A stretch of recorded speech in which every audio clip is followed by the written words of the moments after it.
Ladies and gentlemen, welcome back to the opener Friday night edition. Friday Night Lights. Zach Broderson with you, Will Gellner on the other side of the screen.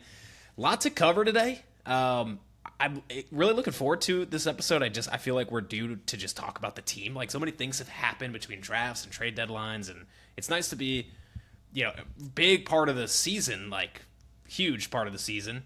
It's nice to just be talking a little ball with you, Will. How are you? How are you opening? I'm doing good. I'm doing good. The team, I wish was playing a little bit better, but this is how it goes in a 162 game season, right? You're on top of the world, right? 15, 20 games over 500, and you go through this stretch of winning 2 out of 7 games, and you think that the sky is falling and that it's all over and everything that you've been working towards is just crumbling. But I'm going to open on a pretty crazy note. So last week, right, we didn't record anything last week. Kind of gave it a couple extra days just to see how everything played out after the win streak. And my wife and I, I've said before, we live in like the Raleigh Durham area over here, right? I go to Durham Bulls games, right? They're considered the local team for me. And we're at this brunch place, and my wife and I were just sitting there with our son, and I go to the bathroom, and there's this girl, and she's kind of hanging over the shoulders of her boyfriend, looking at a phone or pictures or something. So I was like, oh, excuse me.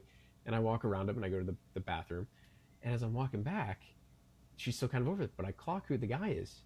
And out of everybody in the fucking world I see, it's Carson Williams, who we've been so back and forth with on the podcast. And I'm immediately I clock him, right? Of course, as a Rays fan, I not like, is that him? I immediately, I saw the scruffy beard, the gold chain he wears. I immediately got him. So I go and I tell my wife, I was like, oh my God, that's Carson Williams. And she doesn't understand the magnitude of it, right? So I text you, and I'm like, dude, Carson Williams is like, and this isn't a big restaurant, right? It's not like, like a place like Bonefish Restaurant where it's huge, the dining room Right. people are so. Cheesecake Factory. Yeah, like a cheesecake factory. Yeah, this is like a small hole in the wall kind of place, right? It's like a pretty tight area. So I'm like 3 tables down from this guy, and I'm like looking. I was like, I couldn't like get over it that I'm right there next to Carson Williams. Breathing the same air, Will. Breathing the same air as him, eating the same food as him.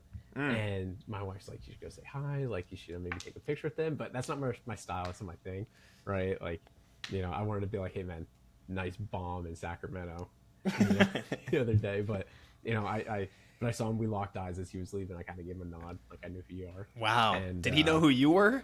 He probably knows, that's probably why he didn't want to say hi to me. Yeah. we're that big.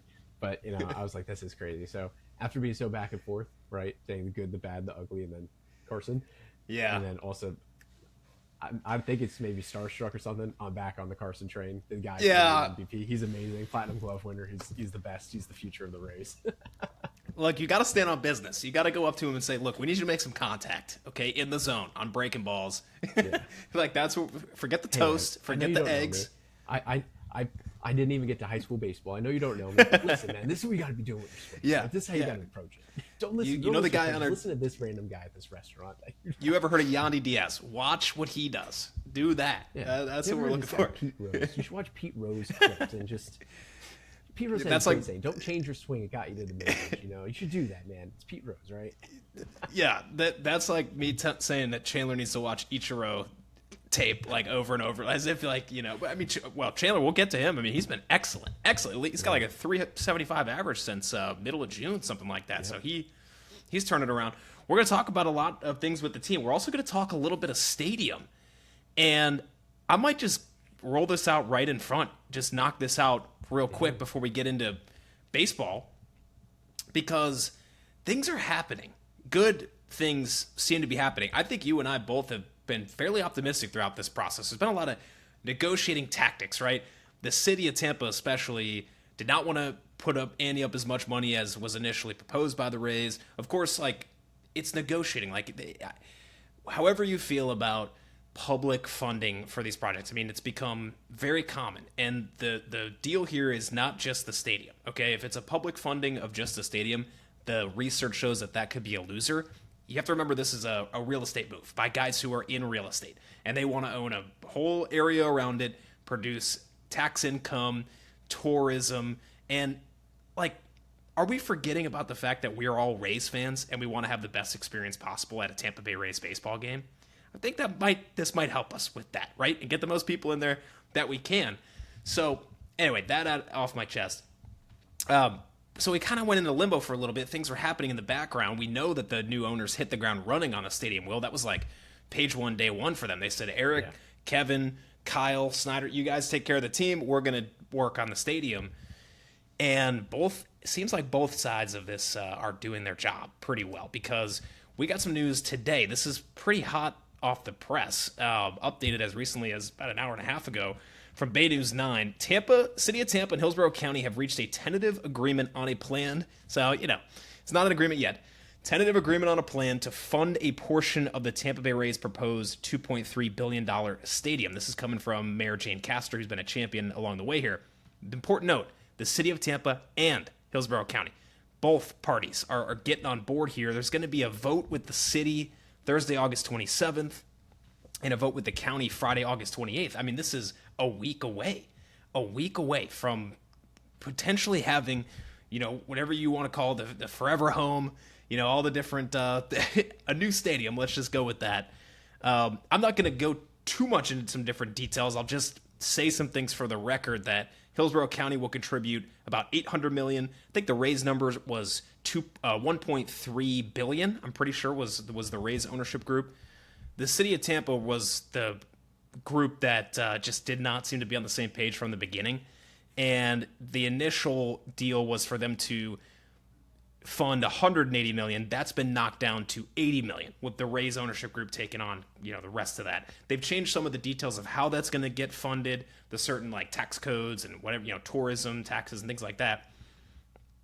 Well, I mean, we're going to have some big news here potentially in the next week of a saga that's gone on for 2 decades between the Rays and where they're going to stay. And it's looking increasingly likely that they're going to be in Tampa. Yeah, and like you kind of started that off, right? We pretty optimistic with this ownership group. Obviously, the bridges that were burned with Stu Sternberg and the whole stadium catastrophe of, Al Lang, and then, splitting time with Montreal, and like now Ybor, and then you have people from Orlando. They're like, oh, like we'll have them come over here. Yeah. It's been kind of a roller Can I coaster. say this to the Orlando Dreamers? And God, if I eat my words on this one, it's going to suck, but keep dreaming. That's what I'm going to say to the Orlando Dreamers. Keep dreaming, guys. First off, I thought those stadium renderings were terrible for the Orlando Dreamers. The like kind of like pizza looking thing. Anyway, but it's been such a roller coaster for Rays fans, and it's kind of nice that in the past it's been such a big focal point with the team. And it's still a pretty big focal point, but I feel like this season, like, we've been able to focus more just on the team rather than these stadium discussions. I feel like that are a little bit more abrupt and open, right? I remember with the whole Montreal thing, they put a sign of it in the stadium as the team was like doing a playoff push. I think it was 2021. So I'm happy about where it's going. Does it get done? We'll see, right? I feel like this is maybe the farthest we've gotten before with some of the stadium stuff. But like you said, right, the whole thing is, it's not just a stadium, right? When you look at like Miami and Lone Depot Park, right? That's just a stadium that's there.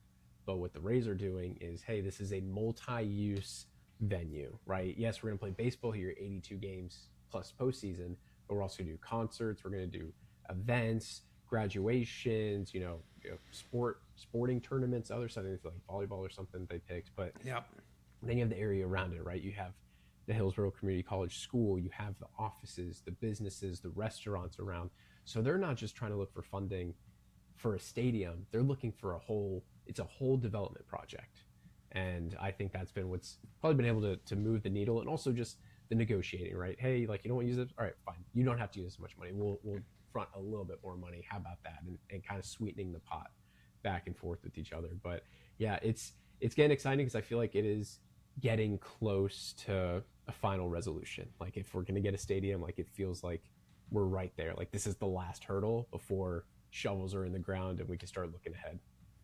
Yeah, it's not quite the same level as Rays win the World Series, but when our episode comes out that Rays have a stadium deal, I think that'll be breaking news, a special report that we'll put together and talk about it, and maybe dive a little more into detail on, at that point. There was a great history written about the whole Rays saga and the issues that they've had over the years, and maybe we'll recount some of that just to get it all on the record. But I'm not going to say we're across the goal line yet. I don't think Ken Babby would say they're across the goal line yet, but the ball is moving in the right direction. To put it in the most corporate terms I can for you, I do have a corporate job, so it kind of comes naturally to me. So, all right, look, I mean, great step in the right direction off the field.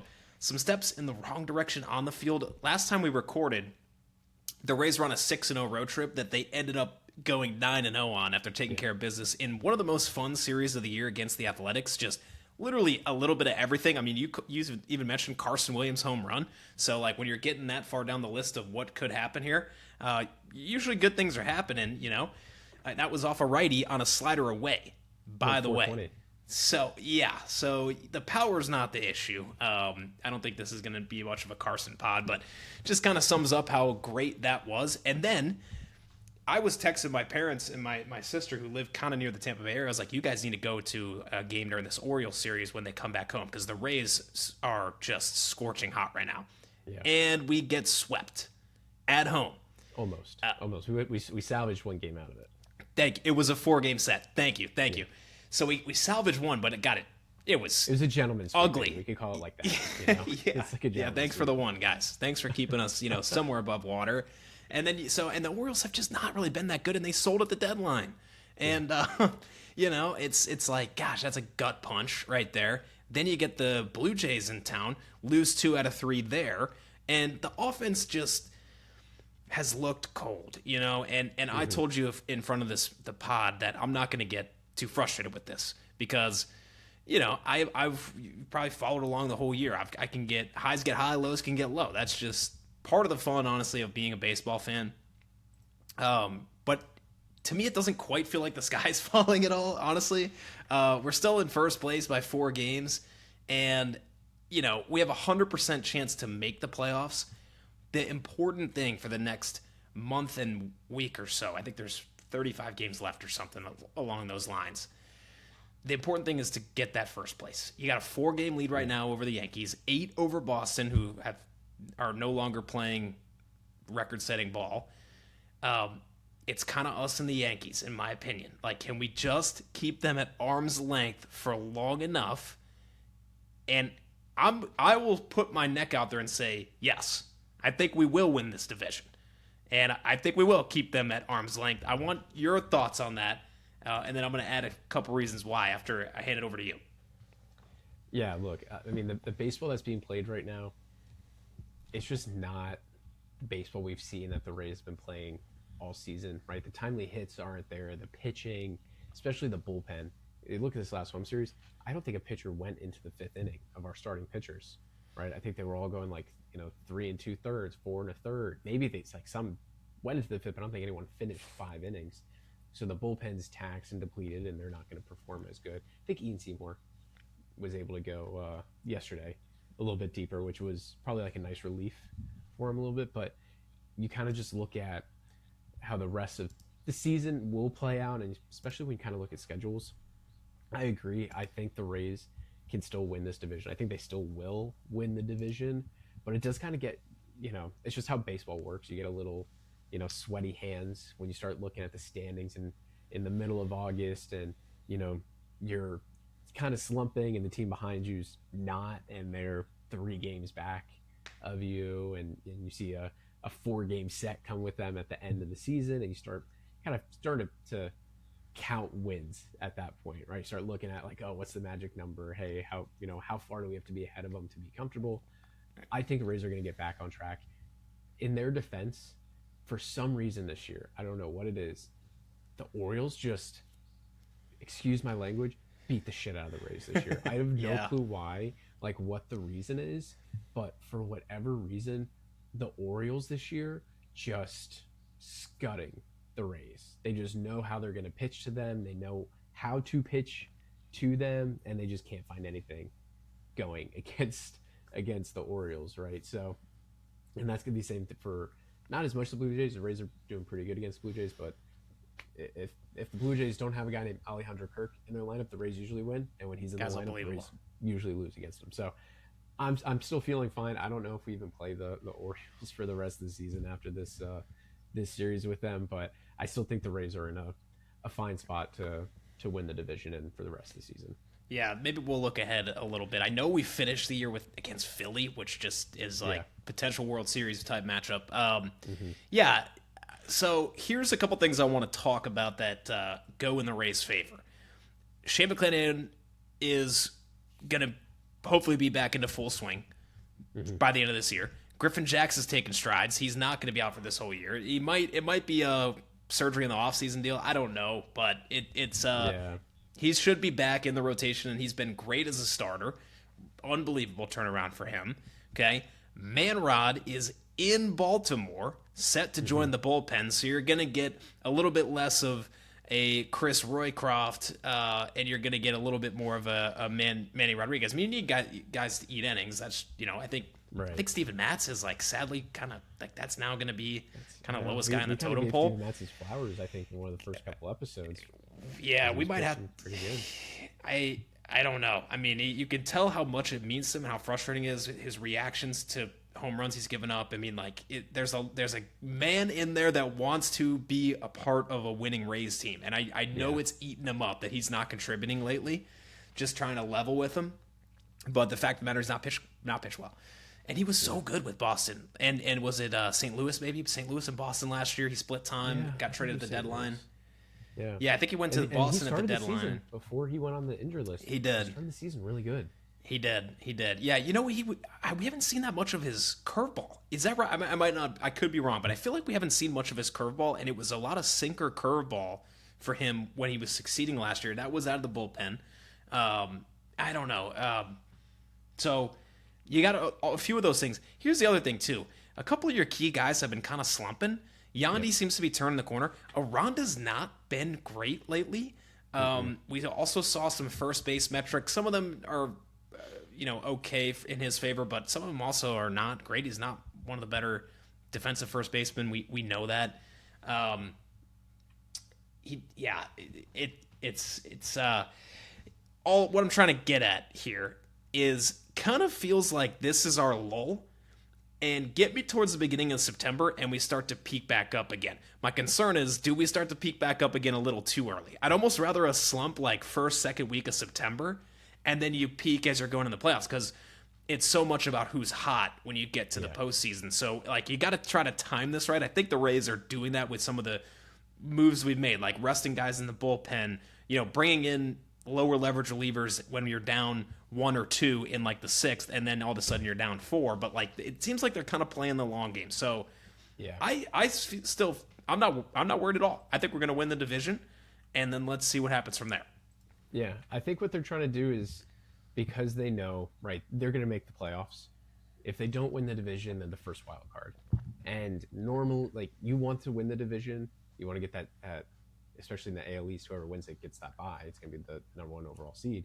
You want to get that bye so you don't have to worry about the wild card round, and helps your pitching out and everything. But I think they know that at the very least they're going to get that first wild card spot, and they're kind of using this time, it seems like, to like close out the month of, let's try a couple different lineup constructions, right? Hey, like, Chandler, let's try you again in the leadoff spot. You've been hitting pretty good. Let's throw you in the leadoff spot again. Junior, we're going to throw you down to the fourth spot. See how that works out for you. I think there's been some other, like today, like Liam Hicks. Hey, you're going to start against the lefty, but we're going to hit you eighth in the lineup. And you're going to Like, sit Aranda. and we're going to sit Jonathan Aranda, just take, to come off on the bench and see how you do, right? So it seems like they're just trying a couple different things because they can, right? They had the luxury of doing that. And then I think they know, they don't like being in this lull. They're probably like, oh crap, we got to start getting it going here again, because we're kind of losing it a little bit. Not like that the sky is falling, but you want it to kind of stay on track.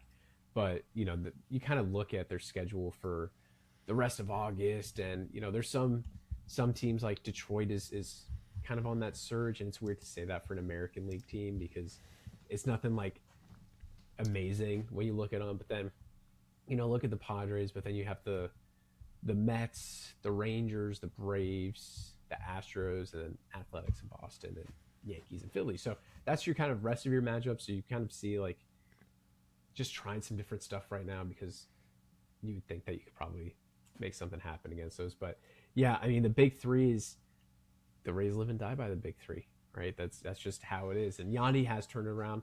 Last pod, I had to highlight him in the bad. I think it was the bad. Yep. Yeah, I think it was the bad. Yep.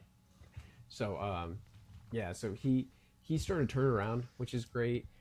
The problem is with Jonathan Ronda, like you had Yeah. mentioned, he's striking out a whole lot right now. He's really not putting the ball in play. His last 15 games, he has a 260 average, but a 297 on base, which kind of isn't his calling card, right? I think he has a sub 800 OPS right now. And then we turn it to kind of everyone's favorite player in the whole world, Junior Caminero, and he's kind of has this weird line. Like the last 15 games haven't been incredible, but he has pretty high slugging. In the last 7 games, like his average is almost 300, but his on base is low and his slugging is low because he hasn't hit a home run in like 7 or 8 games or maybe 9 now, right? So he's hitting the ball on the ground right now. He's kind of in that lull in that phase. Yeah. But these are guys that like Ronda will find it, right? Junior Caminero will kind of work out his stuff. He's obviously, if you're watching the games, he's going at way too many down and away sliders, which beat him last year, and it seems like this year he's been really good at keeping off of it, but lately he's kind of been biting at it a little bit more.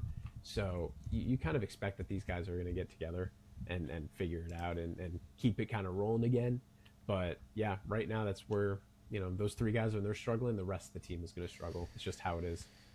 Yeah. Yep. I think you're right. I think Liam Hicks helps that a little bit. He doesn't hit great against lefties, so it's not like a everyday stopper in the way of like a ace on the mound where it doesn't really matter. Mm-hmm. But yeah, the number I had for you was 581 OPS for Ronda over the last 30 games. 581.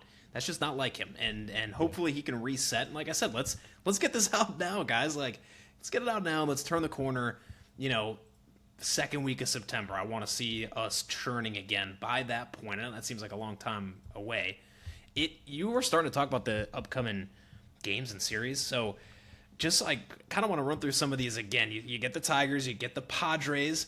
Both those teams have been playing a lot better lately. The post-deadline Mets have been playing a lot better lately. Maybe they got rid of some more malcontents over there. Maybe it's because Lindor's playing and Soto's not. I don't know. There's inexplicable. Weird story.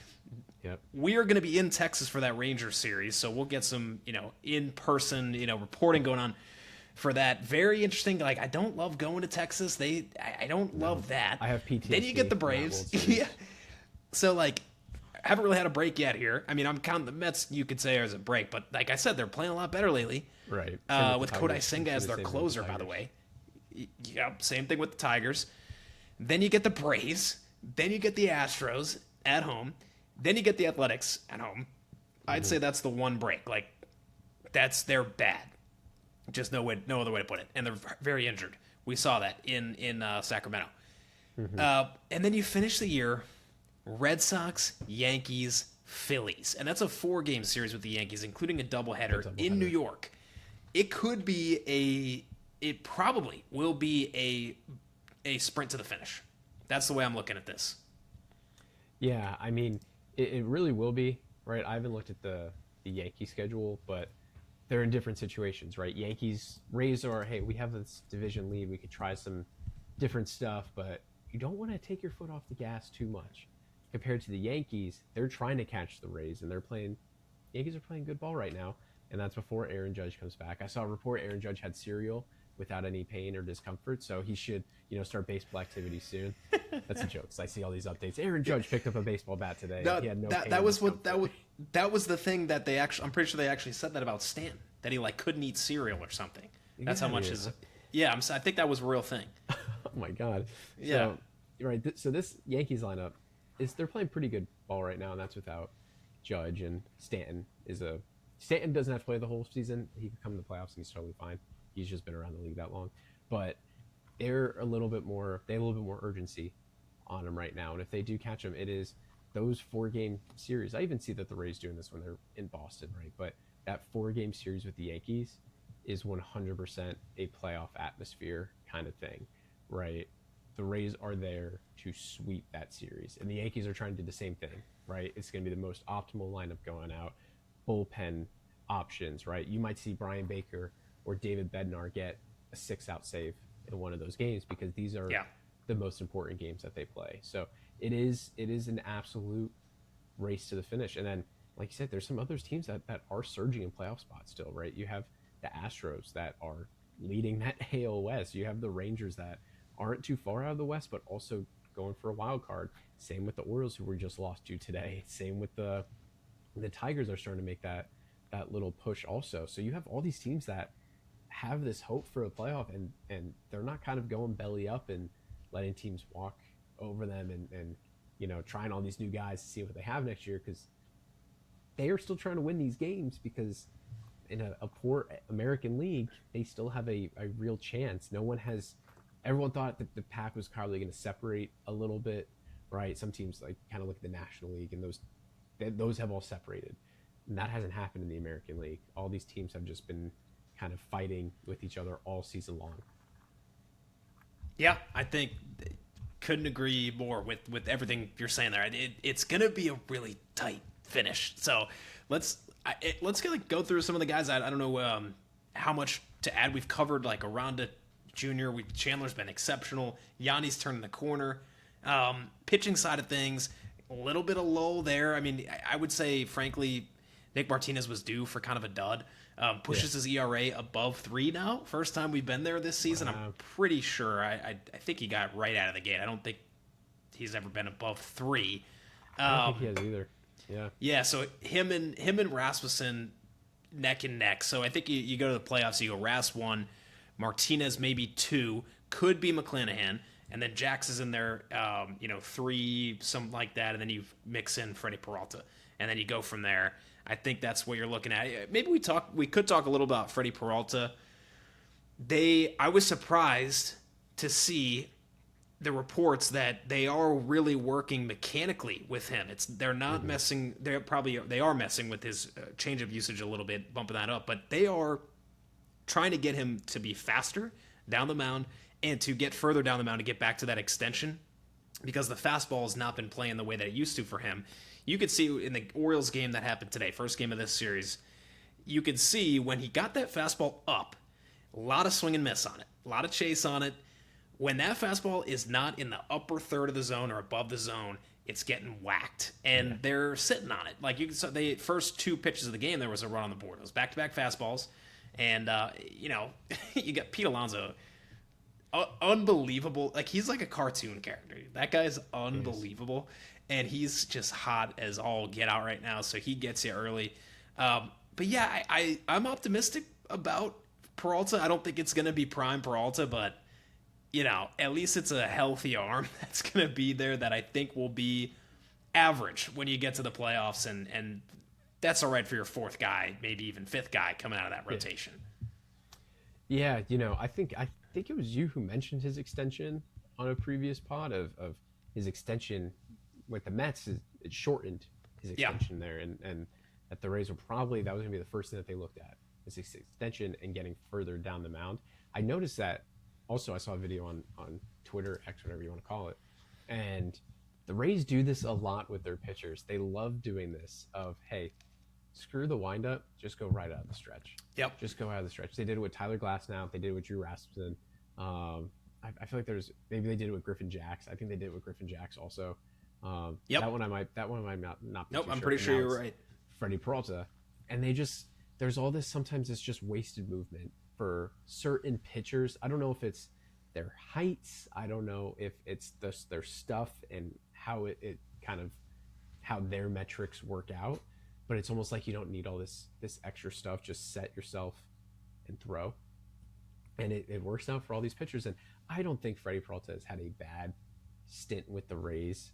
I think when you saw what he was doing with the Mets and then traded to the Rays, you're not going to expect that this guy is like a Tarek Skubal and just immediately like figures out and shuts down. But there's some stuff I do like, right? The strikeouts were up today. You only had 1 walk. You want some better defense, but also you want some just better offense to help you out a little bit in some of these games.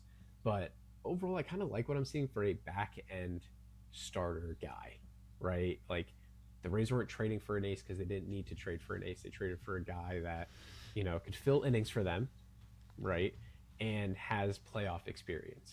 Yep. So we'll see how it does. I'm kind of with you. I think it's going to be Ras, Martinez, and Shane as the 1-2-3. It also just kind of depends on the teams that they're playing and their matchup, right? If the Rays are paired up with the Yankees game one, I think Shane McClanahan is probably who they're going to give the ball to, because that lineup is so left-handed heavy, right? That you got Ben Rice, you got Trent Grisham, you got Spencer Jones. Those are three lefties just Jazz Chisholm. And Chisholm. Yep, exactly. Yep. Right. So I think Austin Wells I think he hits right. He's a lefty. He's a lefty hitter. Yeah, not been hitting well. I should trust my gut. Yeah. So you have Luis Garcia, who they traded for at the deadline, lefty. Another one. So you have all these lefties that, doesn't matter if you start lefty or righty, you got to face Aaron Judge. It's just how the world works. It's just the world we live in. No matter who's on the mound, you got to face Aaron Judge. But I could see the Rays 100% going with hey Shane, you got game one against the Yankees. Let's set the tone against this left-handed lineup. Drew, you're going in game two, right? To give us a nice 1-2 punch against this team. Get on a plane to New York, and you got options like you got Nick Martinez, right? I don't think they go Freddie Peralta in that series. They kind of have that luxury of, if that's the case, probably stay away from him if needed, or if they're up, say we get so lucky we're up 2-0. There is a world that Nick Martinez goes in, they get a loss, and they choose to throw Freddie in there or Griffin Jacks to give Shane or Drew another day of rest just in case they don't win that game. So I feel good about the rotation going in. The bullpen I feel better with Tyler Wells in there. I think it just keeps coming back to the offense has to kind of pick it back up, right? Yeah. Ryan Villade's been playing really good. He's been nice to kind of see. Love us some Villade Brigade, if that's what it is. Ryan Goat. Yep. Yeah, we've seen this year the offense has been able to beat good pitchers, so that gives me a lot of confidence. I don't feel as great about the rotation. I feel good about it. It's been, a solid rotation in the regular season this year, but I think when things get shortened up into the postseason, there's a lot of rotations that I like better, frankly. The Yankees being one of them, the Red Sox being one of them, especially with a healthy Crochet.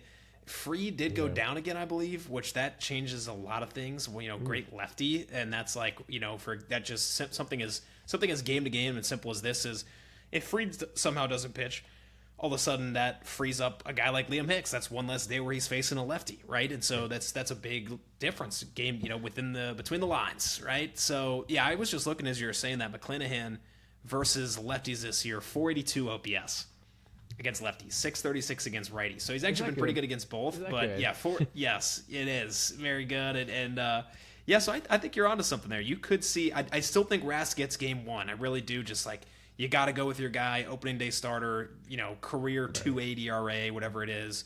And he's insane against the Yankees. Besides the one start he had this year, so it is possible they switch that, right? They go Drew and Shane. Yeah, I could see that. I could see Drew, Shane, and then maybe even a Jax. I think you've got to throw Martinez in there though, because the team's played so well behind him. You lift up the hood. He's not really striking anybody out. I don't love that. Okay, but everything else has been great. Doesn't walk anybody, keeps the ball, keep soft contact king, right? Like being a short king, soft contact king. I just, you get to the playoffs, I want to see a little more strikeout in the game than what he has, but, what they may do, not to cut you off, is they might go. No, go ahead. This is assuming that the Rays play the Yankees in the first round, which is a guess that they do, right? The Yankees could lose the wild card matchup, but I think it's fair to kind of make this assumption when talking about the rotation. The Rays can go Rask 1, Martinez 2 if they have home field at the Trop, because I don't think Martinez, I know he had a start in Yankee Stadium, but I think I would rather have Shane pitch in game 3 at Yankee Stadium to silence that lefty lineup a little bit more, especially with the short. It's actually a great point. Right, instead, because the Trop is a little bit more pitcher friendly than hitter friendly.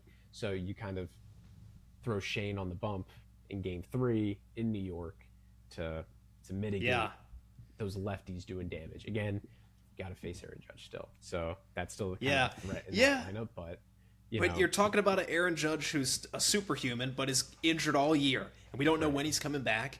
Probably will be back, even if he's, got wheeled out in a stretcher. He's going to be taking at bats. He might be DHing. But he's going to be there for the playoffs, I would imagine. So it's got to be really bad for him not to be there for the playoffs. So Stanton, I guess we don't know. Fried, I guess we don't really know yet either. Yeah. But when And you have could like force the Yankees' Schlittler, hand a Cole, little bit, too, Rodon, yeah, because they have kind of too many guys, right? You're not going to see Julio Ramos at second base, who they also got, right? Or Luis Garcia Jr. at second base. yeah, he plays. I think they've got him first base Ramos- DH, so they've got like six Yeah. first base They DHs kind of on puts the you in a team. weird spot, right? Yeah, because you got Ben Rice also, and if Judge isn't really good enough to play in the field, not healthy, he has to DH, and that. So you really could, depending on your pitching matchups, kind of tie the Yankees' hands together in terms of what they can actually throw out there against you. It's going to be a really fun series because it's Rays Yankees. That's the simple fact of it, the history that we've had over the past 15 or 20 years. But it's two offenses that play the complete opposite style of baseball. The Yankees who are obsessed with homers, slug, barrels. The Rays who are obsessed with contact. And it's going to be a lot of fun. And I think, people are going to be rooting for us, which always feels good. I don't really care, but if you're going to root for us, I'd rather have that, the wider public. I think the Yankees aren't it's not the same Yankees of the 90s or 2000s because the Dodgers have overtaken that, but everybody still kind of hates the Yankees, right? I mean, Yeah, they're right you know. there. So, yeah, all right. I think we'll turn the corner here in the next week or so. Hopefully we're playing good baseball by the time you and I are there in person in Texas. Fingers crossed. We talk My stadium, we jersey's talk going to be team. here the 26th. That's It right. says. Well, and what kind of jersey is it? Let the people know. I got a throwback Devil Rays Taylor Walls jersey coming. If that's not passion, I don't know what is, frankly. And it's coming straight out of the middle of China. So it's been Straight about out a of month China. since the order was placed. So, yeah. All right. So we got to squeeze in some minor league stuff because, I guess tying this in a little bit with the regular season and the deadline, like we didn't really trade that many guys away, right? Like notable names. You trade away Braden Taylor, kind of notable. Ferret, kind of notable. But like you keep all your big names. You get the draft. You got the number 2 pick. You take Grady Emerson, and he is now getting the call to low A. I think it is. I think it's low A. Yes. But he's going to be playing professional ball. Is what it's considered. Thank you. Okay, yes. Okay, yeah. So he's getting the call here. We've seen. I really am grateful for. I really hope I get this right. That it's running from the ops, running from the OPS. I think is the Twitter account that's had, field view live footage of some of his at bats and some of his plays. Guy's just a effing hitter, dude. Like I don't think he hit any home runs or anything like that, but he's drawing walks. He's hitting into all parts of the fields. Like he just looks.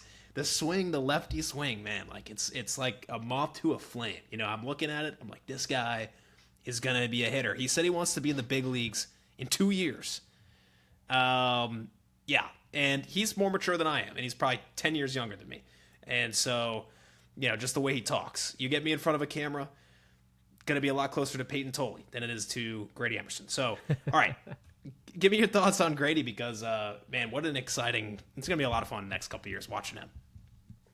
Yeah, I'm very glad that the Rays took this guy, right? I think he was the best option to take, even with, I know we both kind of talked that we would rather see him take Rock if he was available, Yep. which I kind of still stand by, but, Yep. I'm excited for him. I love the idea of him just coming out and saying, my goal is 2028 being on this team. And then you kind of get excited because you kind of look at some other guys who might be up there in 2028, right? You got Theo Gillen first off the rip, right? Caden Bodine is probably going to be on this team in 2028, right? You start looking at like the pipeline In a new stadium. in a new stadium. You kind of start like writing out like, oh, this is going to be. I'm Orlando dreaming, this Will. year. I'm Orlando dreaming. No, you're not Orlando dreaming. No one's Orlando dreaming. And it gets me excited to, I know we talked about Carson. And I'll throw him. He went 2 for 2 tonight with 2 doubles and a walk. So Is the OPS above 700? it's above 700 now. Yep. Okay. It dropped for a little bit, but it's up there. But it does get me excited having this shortstop in the pipeline again. That's like a MLB beloved shortstop. Like everybody thinks he's going to be great, which they thought about Carson, but I'm very excited with Grady. Now, he's had 2 games in low A with Charleston. I think he's 0 for 7. He has not had a hit yet. But granted, the kid just graduated high school. He just graduated. right? He's 18 years old, and now you're saying, hey, you got to go play. Now you're moving, you're picking up your stuff, you're going to Charleston, and now you're going to be in a lineup with a team that has about 5 of our top 30 prospects in there. So no pressure, man, but just know you're our number one out of that group now. So there's probably a little pressure on him and trying to figure some stuff out. It's first time playing pro ball, so don't freak out if you're looking at his stats and see he has a 0 average with like a 110 OPS. Don't freak out until about 2029. Yeah, and then you look at Justin LeBron and see he has 4 home runs in 8 games because he also has 9 strikeouts in those 8 games. So you can't go down this rabbit hole. I'm not gonna let you. I'm not gonna let you. I can't. No, stop. I'm just gonna turn the page right now. I wanted to start us with Grady because that was big news, right? But I want you to talk to me about this. Talk to me about the new top 30. Grady is the number 1, so that's start there. Which, by the way, is ahead of Theo Gillen, which I kind of would argue against that a little bit. We've seen Theo Gillen playing Double-A baseball this year at a high level. Like, can we not do this? Can we not put Grady, like, put him at 4? We don't need to put him there. Anyway, I want to give it to you for this top 30. Break it down for us. Talk to me. So I'm with you. Yep, Grady. So Grady became the number 1 Rays prospect from it, which people kind of talked about. It seemed like it was expected because this just happened. If we're being totally honest, this does happen right after draft as these players immediately shoot up in the rankings, right? Because they have all this, they're kind of like a little recency bias with them. And so Theo Gillen dropped to 2, which I don't agree with. I still think he is the number 1 prospect in the Rays farm system. I mean, he has just been blowing up minor league pitching all season. Like right now in Double-A. Again, we talk about how Grady Emerson's 18 years old. Theo Gillen's 20 years old, right? He's not crazy much older, and this is a guy that we could probably see on the team next year. And he also dropped from number 10 to number like 12, or maybe it was 9 to 12 in the MLB Top 100. No clue what kind of warrants that, but if we're being honest, the Top 100 ratings only means so much when we're at the trade deadline, if we're being totally honest, right? Because you see guys that are on there that just wither away and they don't do anything, right? So Theo Gillen is number 2 on this list. Caden Bodine has jumped Nathan Flewelling, which I feel like was probably expected. I think I was shocked that Nathan Flewelling was 3, or excuse me, was 2, and Caden Bodine was 3. So I always just kind of felt like Bodine I think Flewelling has the higher floor, but I think Bodine has all right, let me rephrase that. Yeah, I go the other way. Yeah, Flewelling has a higher ceiling, but Bodine has a higher floor. And when you kind of look at the Rays, I prefer the floor. But Flewelling also, it's you kind of look at the age thing. Caden Bodine's 22 years old. Nathan Flewelling is 19 years old. Yeah. Right? So there's Bodine, a college player for maybe Oklahoma State. Coastal Carolina. Coastal Carolina. Okay. Yeah. Storied baseball program. Taylor Motter went to Coastal Carolina. X-Ray, No. if you remember him. Funny name. No, I don't. Yeah, That's funny. He has a kind of nice little flow here.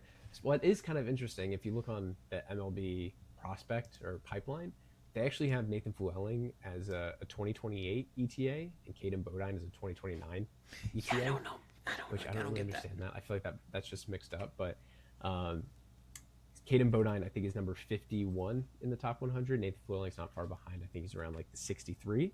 And then a new name on the Rays, he's been on the top 30. He's actually number 5 prospect now. Yeah. And number 83, if I get that right, on the top 100, Cooper Fleming, the 2nd round pick in 2025. And he has been, I would say, pretty good. Now, he's 20 years old, which is, I wouldn't say it's alarming for a high A or a low A player to be 20 years old. I think he just maybe was in college. High school. I don't know. I'll do a little. Yeah, this is the one he gets lost in the shuffle. I feel kind of bad because like you got these catchers, you got Theo Gillen there. Then you like kind of in my head I kind of skip to like Brady Hopkins, and I always forget about Cooper Fleming, who's just listed as an infielder, which tells me not shortstop. He was a shortstop, which is fine. Is he? I don't know how. Is he good at it? We need to dive in on Coop here because I feel like we're not doing him justice. On that scale, his fielding's a 50. We'll see at second base. He's more of a to me he's more of see a at second base, maybe a third baseman in that group. but he's been pretty good. I'm surprised he's been at single A or low A for as long as he has. Already has an 834 OPS. He's hitting about 300 with 10 home runs. But he's gets talked about a lot now in the Rays system because he's had such a good year. And right behind him is another guy that they took in the third round of the draft last year. And he's someone I actually have him higher than Cooper Fleming on my own kind of prospect ranking list. That's Tayton Gray, which a lot of people have heard about. Now I'm surprised Tayton Gray's not on the top 100 yet. He'll be on there next time. Yeah, the one thing going against him is he's a first baseman, so you got to be like ripping the ball, because there's not really any defense that's helping you get in that top 100, and he is ripping the ball. When they drafted him, he was a first baseman catcher. Yeah, but that's right. When you have Caden Bodine, Nathan Llewellyn, and Bodine was in single A at the time, you don't need him catching, so you kind of just transition to a full-time first baseman, which is probably what the farm needed anyway for that age group. He's also your kind of raw athlete power slugger guy that is still really early in his baseball career. He's 19. I think he might have just turned 19. Nah, he's probably been 19 for a little bit. Yeah, his birthday was last week. Okay, thank you, because I swear I kept looking at. Okay, thank you, because I swear I kept looking and he was 18. I was like, how's this guy still 18? And they draft him at 14, and so this is your okay. This guy is a primo athlete. Let's get a bat in his hands and see what happens. Prospect, and it's working out. It's working out. Yeah. So yeah, he has an 850 OPS in 64 games, 65. I don't think it includes tonight's game, but he has about an 850 OPS, 7 home runs, right? So he's still kind of trying to tap into that power. But so here's the one thing I know this about him, and I'm sorry to cut you off, but I want to add to that. He's hitting the ball on the ground too much. Every night you see a highlight from him, and it's a 108-mile-an-hour grounder opposite field. So it's the pull air thing. Like, we got to get him driving the ball. Like, let's get the intent right. We need to try to drive the ball, to center field. And if you start pulling some as a result, that's what I want to see a little bit. Yeah. So there is a concern about the swing and miss, right? He has 60 strikeouts in 64 games to just 33 walks. So that's always kind of it's not like the biggest concern in the world. Guys are going to strike out, but it's something to look for. Something interesting, he has 4 triples this season as a first baseman. This guy's 6'4", 220, and he has 4 triples. Yeah. So that's also something very interesting to look at. It's kind of interesting. He has 65 hits, but only 13 of them are extra base hits. So, actually, 20 of them are extra base hits because you include the 7 home runs. So it's kind of an interesting makeup that he has. I feel like he's more than just this contact guy. He just hasn't. He's a power guy. And it could be like he's a power guy, but right? he's not getting the right.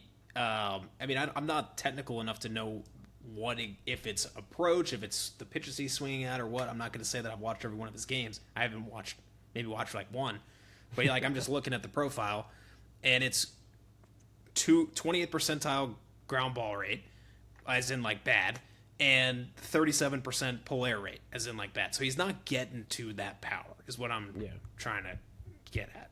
Yeah, so he has it in him, but he just hasn't. I mean, it's shown by the 850 OPS, right? That's you don't get that OPS unless you have power. Yeah. Right. Chandler's is like 700, and you're like, that's exactly good, right? So I think it's kind of like I can't hear you.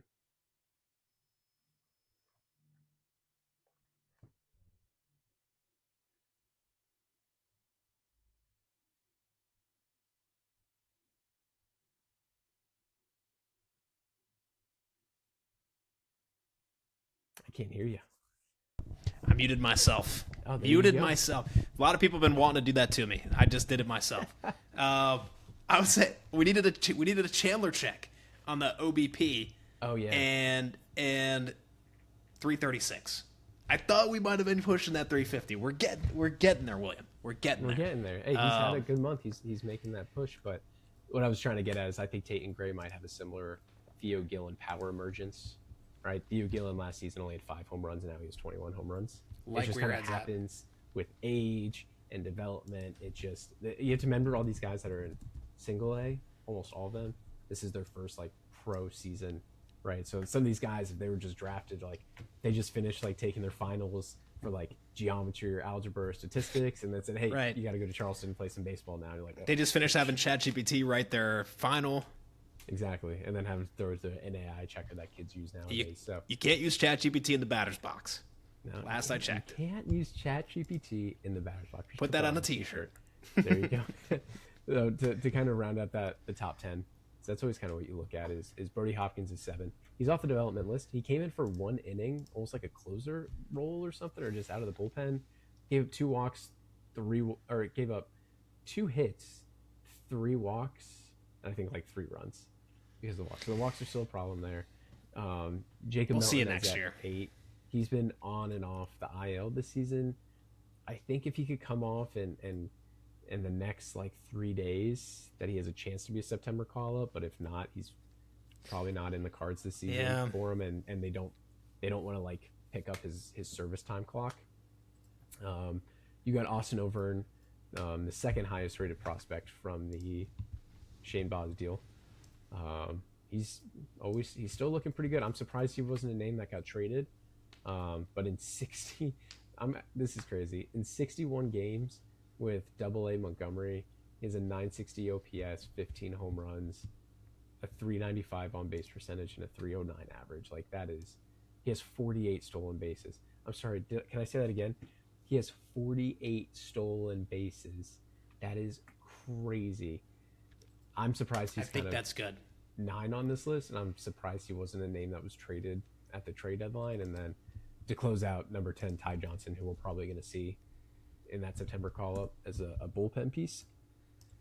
And then a couple names just to throw out. Taj Marchand, that second-round pick that I called. He's number 12 on the list. Dude, I love this kid's swing. I said this from the moment we drafted him, and we were talking with Ben Whitelaw. It's just like a vicious swing. Just like, I'm hitting this ball. Yeah, and something interesting, they have his arm as his hit tool is a 55. His arm is a 60 on the meter, so that he might be. I think he's third baseman. He played third base. That's where he's. Yeah, you're gonna have to take down. You're gonna have to get in front of Junior Caminero, who's gonna be on an 8-year deal at that point. Yeah, we'll see if he's still playing third base at that time. Daniel Pierce, the Rays. You're right. He's going to be at first. Probably is. Daniel Pierce, he's 13th overall.